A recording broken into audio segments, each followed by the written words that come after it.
My name is Skip Brown with Asphalt Consulting Services, and I want to talk about pavement and pavement maintenance. I grew up in the paving industry, spent over 50 years riding the back of a paving machine, actually not every day of my life, but a good portion of it. Pulling levers in my dad's boot truck back in the mid-50s. I lived this stuff all my life, and I've had an opportunity to play with some alternative methods of maintaining paved surfaces. One of them is what you see here, which is repave it. It's a wonderful process. It's going to give you a great job. It does have some drawbacks amongst them expense. If you don't continue your maintenance and your paving, you're going to have a problem with potholes. I've coined this Interstate 6 in Southern California to just throw a little rock at Caltrans that never has enough money because it's always taken away from them and they can't maintain the roads as well as they'd like to. But you've got to get your patching crew to the job. And that's an expense of getting all the men and the equipment and materials out there. Now here's one method. You can load your truck with asphalt. You can hang your diesel buckets on the side, as you can see here. You put your crew in, right in the bed of the truck, and take them out there. Works very well, saves some expense. And I guess you can keep patching it forever. I took this picture in South Africa because I absolutely love this road. You talk about diligence. Every patch is square. Some of them have been sealed. They're using different materials to patch with. It's just a beautiful job of patching. It actually rode pretty smooth. But I think that there's a more effective way of maintaining your surface. What are you going to do about the cracks? Well, here's some of the new latest technology that I've seen. I'm not too sure this is one of the appropriate uses for duct tape. And I don't think it's going to work very well, but at least we're trying. This particular road, back in 1982, I was instructed to pave it by the owner. It's a private facility at Sacramento, California. And the road looked much like it is right now in this picture, all cracked up. And I recommended we put down some Petromat, which is a relatively new product designed to forestall crack reflection. And they said, okay, well, how much? And I told them, and they said, well, we don't have that much. We got half that much. And so we did half the road. And I defy you to tell me which half I did. Well, as it turns out, I did the right half, not the left. And I could see the cracks were coming through the left side within the first year. They come to the center line and stop. And I thought, this stuff is really good. 5 years later, there's cracks everywhere. 20 years later, this is what it looks like. This is a road that I did the following year where I took the same fabric, I modified the binder application and put a double chip seal over the top of it as an experiment because I didn't know how it was going to work. And they wanted something a little cheaper than I did the previous year, so we tried this. This picture was also taken 20 years later. We'll get back to those two roads in a second. I was called over to Clear Lake at a homeowners association back in 1996, and they said, we heard you got a magic process to resurrect roads. I want you to fix this one. And I said, oh my God, this is over the top. But the asphalt was gone here, gone down here. So you need to tear this road out. So what about this one? I said, same thing. It's just, I felt it was beyond me being able to fix. Now this one here, I felt confident because there was no vertical displacement in the road. It was all cracked up from aged 25, 30-year-old asphalt with no maintenance whatsoever. But it was holding its ride. There was no ruts, no heaves going on here, and I thought I could glue this one back together. So what would you do first when you're going to take a road that looks similar to this? This one was in Williams, California. This project was done 5 years ago. Now, which part of this would you dig out? I mean, this part, or that part out here, or these down here? Well, I didn't dig out any of it. We just skin patched it. Now, everybody knows that you put a skin patch on a road that looks like this, it's not going to hold up. Everybody knows that. That's common thinking. But we got to think out of the box here a little bit. This is another one of the streets that we did. And we just smoothed up the road, very thin lift of asphalt over the top, to give a nice new smooth road to put this process on top of. Because this builds you the surface of which we can put it on, because we don't have all the voids and everything else that putting fabric on to make it very difficult. Didn't work everywhere. This was a place where a truck went through the grade on the front axle. This was behind the oil distributor, the fabric distributor, the oil distributor for the chips, the chip spreader, and the hind tires of the truck all made it across that area. And when he dropped his bed, it hammered the front axle through the surface. We had to dig that one out. The process is that you place the fabric much like you would underneath pavement, only you're going to use a little higher binder content, and you're going to roll it with pneumatic rollers immediately. The idea behind it is you want to get the binder up through to the top of the fabric, complete saturation. Absolutely key to this process. If you don't get complete saturation, you're going to experience some failures. I recommend a parting agent to be used on the tires. I've seen water and soap being used to some degree of success.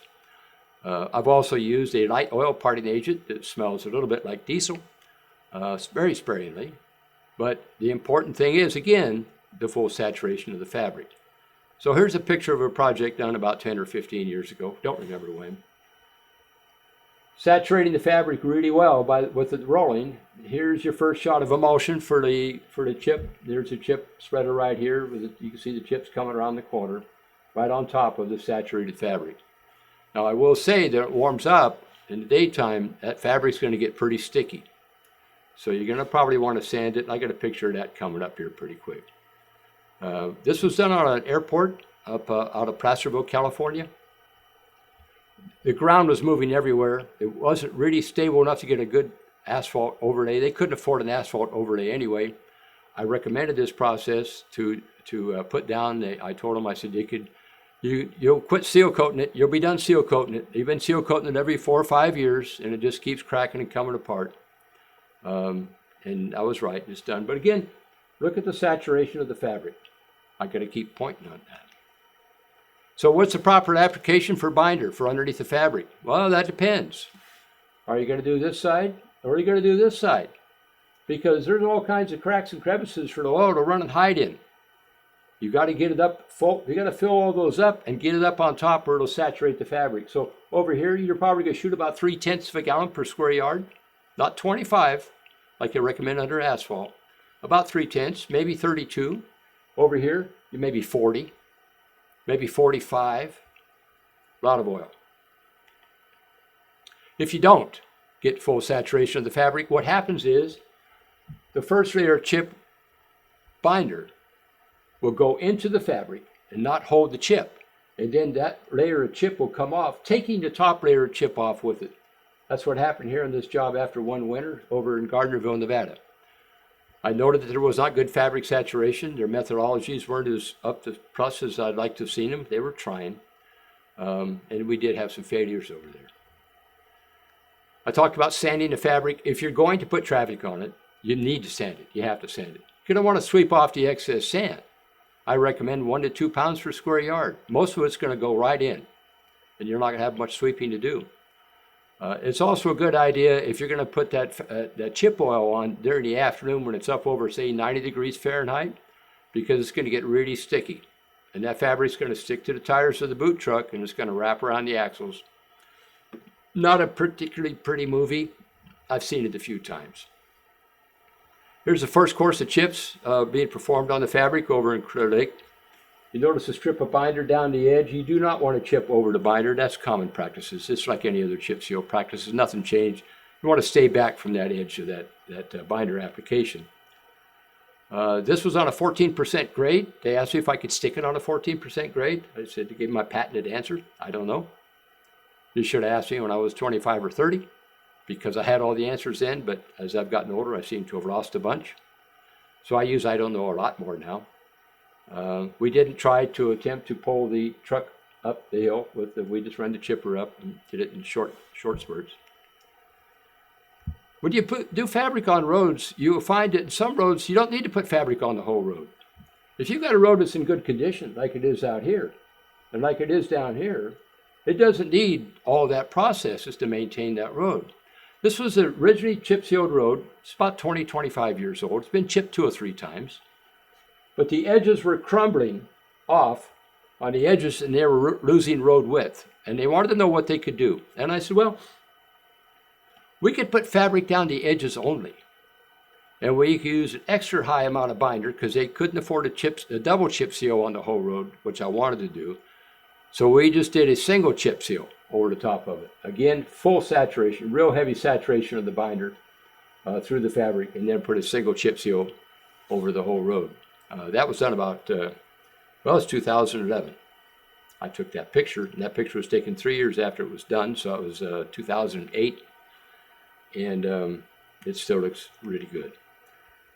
Here's an airport we did over near Esparto, California, where they had some paving and some soft grade, and it cracked right away, and a few years later the cracks were opening up, and they were very concerned about it maintaining the integrity of the pavement. And so what we did, again, we fabricated only the cracked sections of the pavement, put a chip seal on those sections, blew off the excess chips, because we did it all in one day. The airport's only 3,000 feet long. It was too early to sweep it. We didn't want to sweep them off. And then put the single over to balance. So there's a lot of ways you can go about using this process in order to maintain your pavement surfaces and resurrect the bad ones. So you got an AC overlay that I put down in 1996 on cracked pavement. They didn't want to put any fabric or anything underneath it. In 2002, all these cracks were coming through the pavement. This overlay was put down on top of fabric, and only after 4 years, you could see some of the major cracks coming through. The reason is asphalt concrete, as we all know, doesn't have any tensile strength. It'll pull apart pretty easily. It won't take the movement. And the pavement fabric originally designed for asphalt concrete does not do a very good job on top of these types of cracks. Here's an overlay on top of pavement without fabric. It was very highly polymerized pavement. I think it was 76 minus 22 PM, or maybe 76.28. And the crack came through in 5 months, and they thought the asphalt was bad. I went up and looked at it and said, I don't think so. I think you got a crack underneath it. They said there were no cracks in this pavement before you overlaid it. Well, they cut a core through it, and there was cracks underneath reflecting. So here's an 8-year-old overlay on top of fabric that's over cracked pavement. The fabric didn't crack, but the top layer of pavement wouldn't take the movement. It cracked. So let's look at some of the results of the work that we've done. This is a before and after picture in 7 years on some alligator pavement over in Gardnerville, Nevada. There's another one down the road. They were destined to take this road out. I believe we did this in '99, and they wanted to take this road out completely because there's a high complement of truck traffic on it. And they wanted to know what I could do to help give them a couple, 3 more years. And I said, well, this is what you need to do. And that road's still there. They haven't done anything.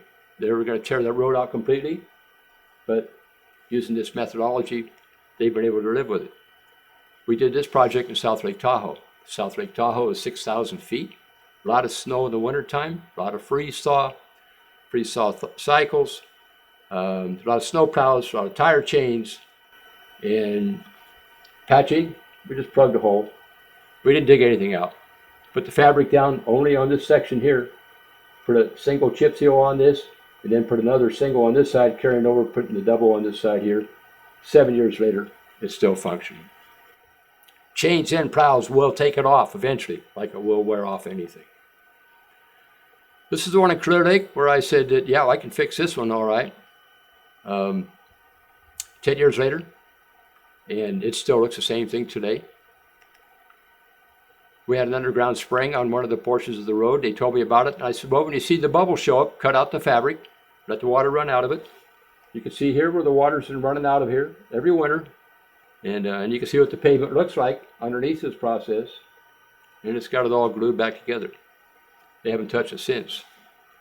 2 years after we put this process on this road, this one they wanted me to put the magic process on. They were so impressed with it, they overlaid it with asphalt concrete. And this is now after 10 years with the overlay on top of the GRCS process. No crack reflection, which I was very surprised, especially on this one. These cracks did not reflect through the GRCS process and have not reflected 8 years later through the overlay. So as an interlayer, it exceeds anything beyond my wildest expectations, and I haven't found anything that's worked better. We've done this down in Phoenix, Arizona. Well, it's out of Phoenix. It's a town called Baghdad, Arizona, where we put this process underneath an overlay with a high complement of truck traffic. This is the city of Williams, California, where we just skin patch the whole road here. They put this down, got a nice new smooth street. 5 years later, I don't expect they'll have to touch the street for another 15 or 20 years at the soonest. If you don't like the gray, make it black. Shoot a fog seal on it. Everybody says, well, we want it black. Well, fine. Fog seal it. It'll make it black. 3 or 4 years, it'll be turning gray. But then asphalt concrete turns gray in 3 or 4 years anyway. So if you want the new black look, they wanted to have the striping to stand out. That's why they wanted it. So let's get back to the first 2 roads I did, back in 82 and 83.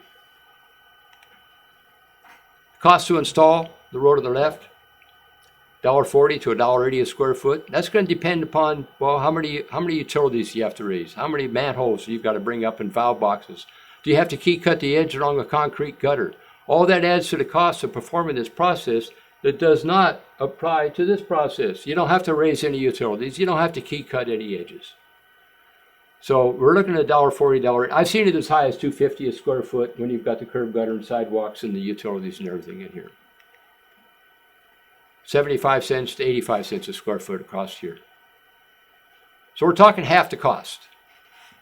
Look at the 2 different results 20 years later. Interesting thing about these 2 roads is they're one road. We stopped the overlay and the asphalt as we crossed this intersection right here. And we picked up the foliage from here and went on with the GRCS process. And so basically the cracking over here was just as bad as it was over here. And you can see where they come together, where the crack goes over and goes underneath here and stops. And it stops because of the flexibility of the chip seal on top of the fabric maintains its flexibility until when? I don't know. This is 20 years, 20, 21 years. It's now been 30 years. This picture was taken 10 years ago. This process has been down 30 years. And it's still functioning. Nothing's been done to it. The road on the other side of the street, as you can see, it's toast. It's in trouble. But when you go across the street, the surface is fine. So when is it not advisable? Where loose chips cannot be tolerated for a short period of time? What's a short period of time? I don't know. You got 75 cars a day or 7,500. That changes things. The loose ones come out, the rest of them tighten up, you sweep off the excess, maybe 2 weeks, maybe 2 months. But if you don't want to lose chips, then I guess you shouldn't do this. When water is present from beneath the surface, well, you shouldn't be putting any surface treatment on a road that's got water coming up from the surface. You need to solve the water problem. Before I recommend this process at any place or any paving process, I look at the ditches. The ditches are a very important component of the road.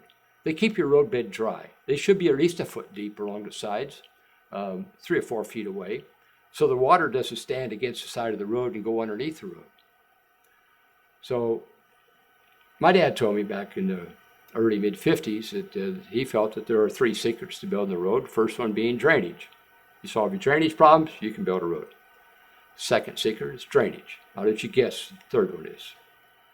Traffic conditions above 10,000 ADT combined with ambient temperatures above 90 degrees. I've put that in there because I've done it under those conditions. Had the traffic count, had the temperatures. And actually the atmosphere was up to 100 many days of the summer up to this particular project.